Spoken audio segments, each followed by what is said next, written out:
थोड़ा थोड़ा आगे आ जाओ आप लोग, आ जाओ अकबर।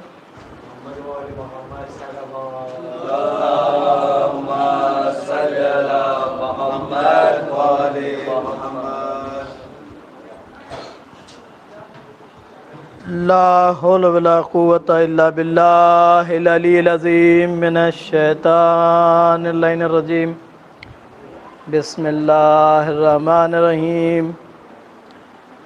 अल्हम्दुलिल्लाहिल्लज़ी जअलना मिनल मुतवस्सिकीना बिविलायति अमीरुल मोमिनीन अली इब्न अबी तालिब सल्लल्लाहु।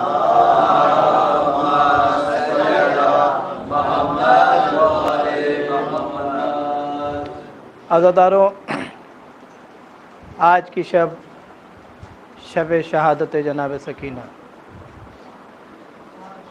अभी बैतुल उज़न में एक सवाल हुआ था कि क्या हम लोग ताबूत उठा सकते हैं। तो हमारे यहाँ अदब और एहतराम के लिए मर्दों में ताबूत, बीवियों का नहीं उठाया जाता। और ज़्यादातर मेरे यहाँ कोलकाता में तो बिल्कुल भी नहीं उठाया जाता कि जहाँ बीबी का ताबूत उठता है वहाँ दरवाज़े खिड़कियाँ सब बंद कर दी जाती हैं, और वहाँ पे उस हालत में फिर बीबियों के ताबूत उठते हैं।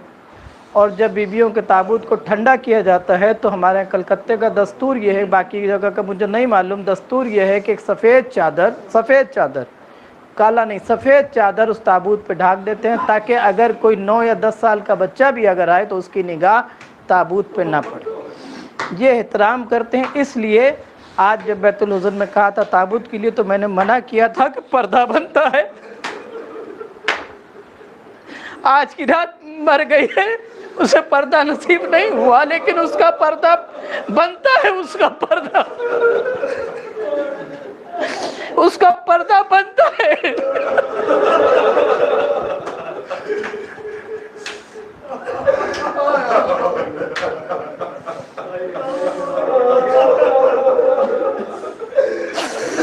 कई बार सवाल किया गया, हुसैन की बेटी, तेरे हाथ, एक हाथ तेरे गले पे होते, एक हाथ तेरे चेहरे पे होते, वजह क्या है?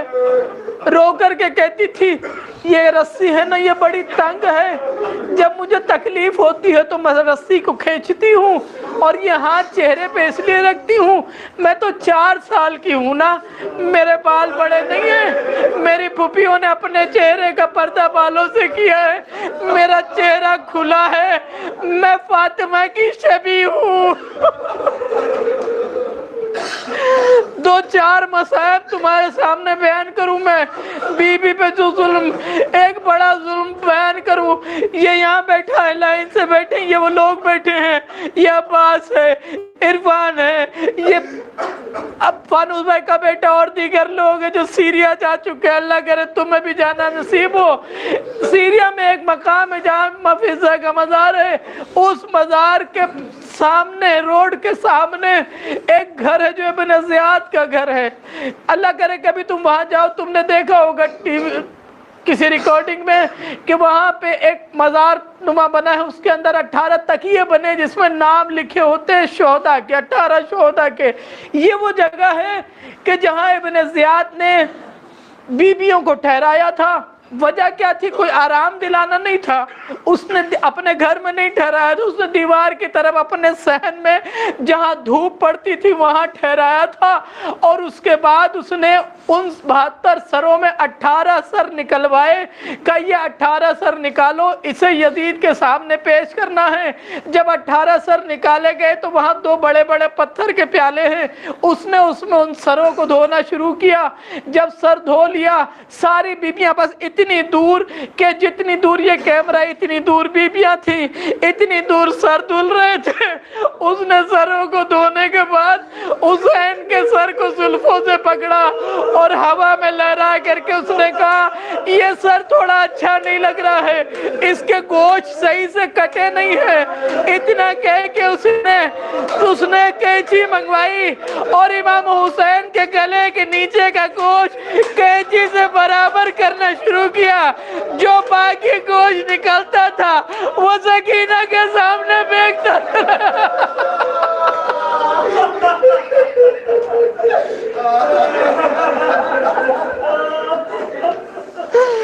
जरा ذرا سوچو 4 سال 3.5 سال یا 4 سال اس سے زیادہ نہیں. تم تصور کرو کہ 4 سال کا بچہ کتنا بڑا ہوتا ہے.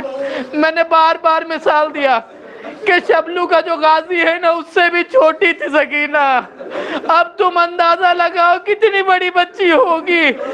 ایک طرف جناب فضا تھی, دوسری طرف جناب کلثوم تھی, بیچ میں جو رسی تھی اس میں بی بی کا گلا بندھا تھا, بار بار گلا پھنستا تھا.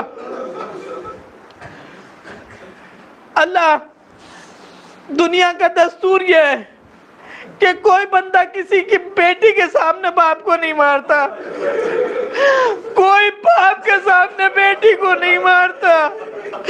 ظالموں نے دونوں کام انجام دیے. سکینہ کی زلفوں کو پکڑ کر کے حسین کے سامنے تماچے مارے. امام علی مقام کا گلا زمین کی طرف تھا, آدھا کٹا ہوا گلا تھا. امام نے گلے کو چمی دے کے کہا نہ مار میری یتیمہ ہے. اب اس نے سکینہ کو چھوڑا, حسین کے رخسار پہ مارنا شروع کیا. ہاتھوں کو جوڑ کے کہتی نہ مار, میرا غریب ہے نہ مار. سو گئی قید خانے میں. ظلم اتنے ہوئے ہیں. ایک ظالم ظلم بیان کرتا ہے, کہتا ہے کہ میں نے دیکھا کہ حسین کا سر بار بار سکینہ کے پاس چلا جاتا تھا. میں نے ظلم یہ کیا کہ حسین کے سر کو ایک صندوق میں بند کیا اور اس کے بعد اس صندوق کو ہم ساتھ لے کے چلے. کہتا ہے ایک مقام پہ ہم نے قافلے کو روکا, صندوق کو اپنے پاس رکھا. کہتا آدھی رات کو ہم شراب پی رہے تھے کہ اچانک ہم نے دیکھا ایک چھوٹی سی بچی اس صندوق کے قریب آ رہی ہے. کہتا میں اٹھا, تھوڑا قریب گیا, صندوق کے پاس بیٹھ کے اپنے جلے ہوئے دامن کو پھیلا کے کہہ رہی تھی بابا بابا آپ جانتے ہو نا آپ کے بغیر زندہ نہیں رہ سکتی. بابا بابا ظالموں نے اتنا ظلم بڑھا دیا. بابا بابا آپ کو مجھ سے جدا کر دیا. بابا ایک بار آ جاؤ نا بابا, بابا ایک بار میرے سینے سے لگ جاؤ نا. کہتا اتنا کہنا تھا, صندوق کھلا, حسین کا سر بلند ہوا, اس بچی نے اپنے آغوش میں سر کو لیا. کہتا ہے میں نے دیکھا وہ بچی سر کو لے کر کے جانے لگی. میں نے ایک پتھر اٹھایا, زور سے سکینہ کے گھٹنے پہ مارا, منہ کے بل حسین کی بیٹی گری. سر ایک طرف, حسین کی بیٹی تڑپنے لگی. بابا بابا اب کیا ظلم ہوگا سکینہ پہ. بابا تیری سکینہ لٹ گئی.